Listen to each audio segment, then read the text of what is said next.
Hello नमस्कार मित्रों, आज मुझे तुम्हें सिखाना था कि हम लॉस फंक्शन लॉजिस्टिक रिग्रेशन का कैसे निकालें। ठीक है, this was my M year and मैं बहुत मुश्किल से सीखा अभी समय लगा के।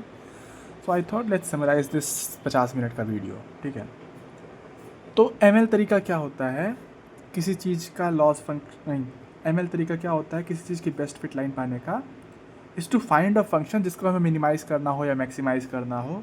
ठीक है, और फिर हम उसको मिनिमाइज मैक्सिमाइज कर देते हैं using different ways, either closed form solution या फिर ग्रेडियंट डिसेंट लगा के।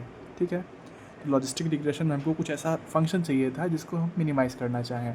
ओके, नाउ तो हम शुरू करते हैं ऐसा फंक्शन बनाना। इसका आइडिएशन कैसे हुआ? इनिशियली सी दिस ग्राफ, ये ग्राफ दिख रहा है तुमको?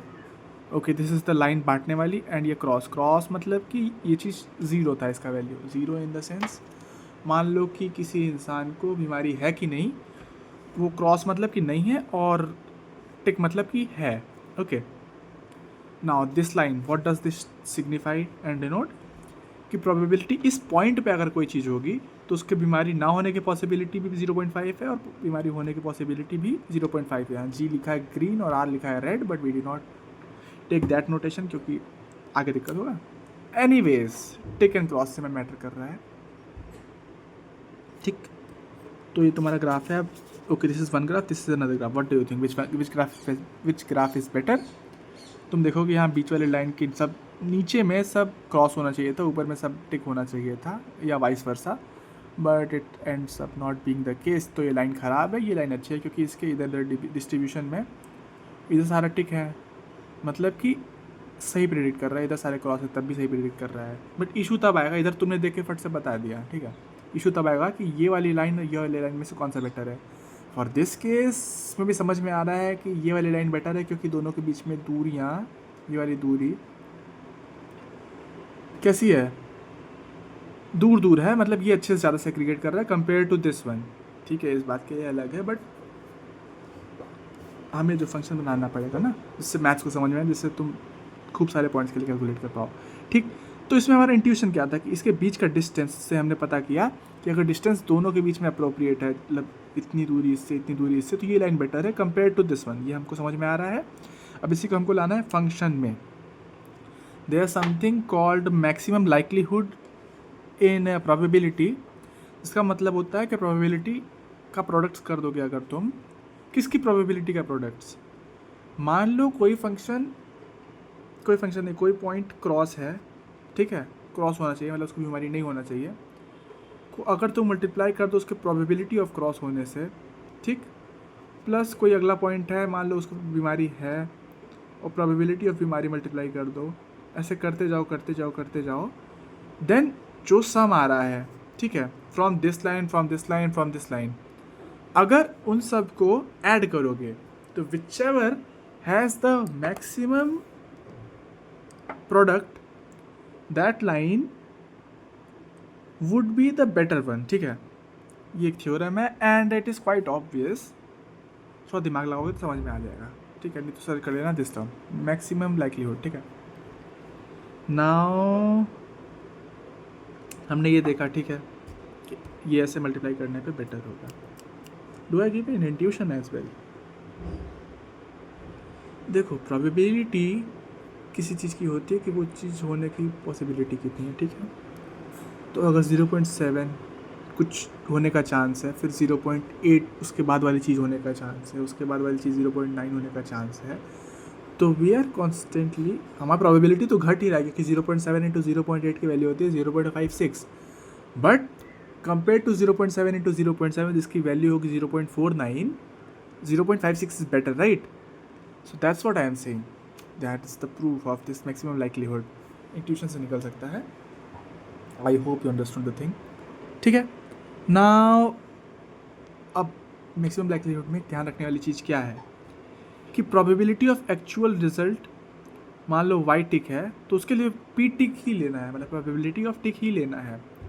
मतलब कि हमारा ये चीज़ लाइन अगर सिग्मॉइड में डालो तो क्या देता है, वो या तो प्रोबेबिलिटी ऑफ टिक दे रहा होता है और मोस्टली प्रोबेबिलिटी ऑफ टिक दे रहा होता है, मतलब वो किसी एक चीज़ का प्रोबेबिलिटी ऑफ टिक इधर 0 to 1 वो पूरा दिखा रहा होता है। ठीक है, तो उसमें प्रोबेबिलिटी ऑफ क्रॉस तो दिखाया ही नहीं, उसके लिए तुम्हें क्या करना पड़ेगा, 1 माइनस प्रोबेबिलिटी ऑफ टिक करना पड़ेगा, जिससे probability of minus probability of cross आएगा, ठीक है।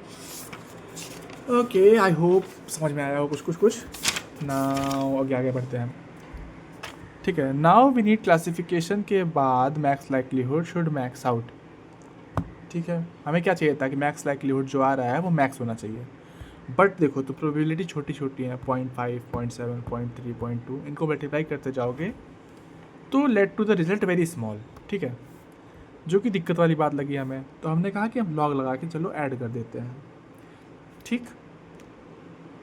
और लॉग करके हम सोचे ऐड कर लेंगे, but for example log of 0.1 कितना होता है, 0.1 मतलब कि 1/10, मतलब log 10 मान लो, तो इधर आएगा, इसकी वैल्यू होगी -1, राइट। तो आंसर तो नेगेटिव में आ रहे थे, तो हम नेगेटिव क्यों रहे हैं, हमने सोचा कि लेट अस बी पॉजिटिव, ठीक है। तो हमने सब क्या के नेगेटिव लगा दिया आंसर में, ठीक है। नाउ तो हमारा क्या तैयार हो गया, cross entropy. This is just a term, max likelihood के नेगेटिव लॉग का समेशन, ठीक है, उसको कहते हैं क्रॉस एंट्रोपी।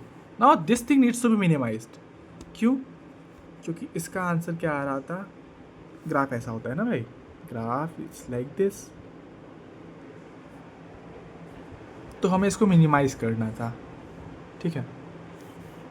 और ये लिखा हुआ है मैंने ऐसा पॉइंट कि अगर लॉग अंदर छोटा आइटम है तो उसकी वैल्यू बड़ी हो जाती है, बड़ा है तो छोटा हो जाता है, फॉर लेस देन 1, इस वजह से हमको इसको मिनिमाइज़ करना था, ठीक। नाउ दैट इशू केम, जो मैंने तुम्हें यहाँ पे बताया था कि भाई पी टिक इंटू, मतलब कि पी टिक अगर है उसकी असल वैल्यू टिक है तो हमें प्रोबेबिलिटी ऑफ टिक ही लेना पड़ेगा, बट सिग्मॉइड फंक्शन हमको दे रहा है एक ही चीज़ का दे रहा है, लाइक वो पी क्रॉस के टाइम पी क्रॉस या पी टिक के टाइम पी टिक चेंज नहीं कर रहा, वो एक ही चीज़ का दिया जा रहा है। तो उसके लिए हमारे पास ट्रांसफॉर्म फार्मूला क्या आया, ये वाला, ठीक है। इसमें क्या हो रहा है, इनमें से एक ही लिखाएगा, मतलब कि अगर वाई आई क्या है, बेसिकली वाई आई है कि अगर क्रॉस है तो वाई आई की वैल्यू 0, अगर टिक है तो वाई आई की वैल्यू 1, ठीक है। तो इन दोनों में से, ये दोनों चीज़ दिख रहा है, वाई आई और 1 माइनस वाई आई, इन दोनों में से एक टाइम पे एक ही चीज़ 1 होगी, दूसरी चीज़ 0 बन जाएगी। कैसे, वाई आई की वैल्यू मान लो 0 रखी है तो ये फट से 0 बन जाएगा, ये चीज़ बचेगी बस, राइट। और मान लो वाई आई की वैल्यू 1 है तो ये 0 बन जाएगा पूरा और ये चीज़ बचेगी। तो इस तरीके से हमने हर पॉइंट के लिए वो वाली प्रोबेबिलिटी ली जो हम चाहते थे, मतलब कि टिक था तो हमने टिक की प्रोबेबिलिटी ली, क्रॉस था तो क्रॉस की प्रोबेबिलिटी ली, ठीक है। अब ये हमने समेशन कर दिया हर पॉइंट के लिए, अगर उसको हर एक पॉइंट के लिए प्रोबेबिलिटी हो गई, ठीक है। नाउ लॉस फंक्शन बनाने के लिए हमने सबको ऐड करके उसका एवरेज ले लिया बाई एन करके। तो this is how we got this loss function for logistic regression, जिससे हमको sklearn वाली लाइब्रेरी का फाइनल जो लॉस फंक्शन वो मिनिमाइज़ करना चाह रहा है वो करेंगे हम इससे, ठीक। Also this is called log loss error binary cross entropy function.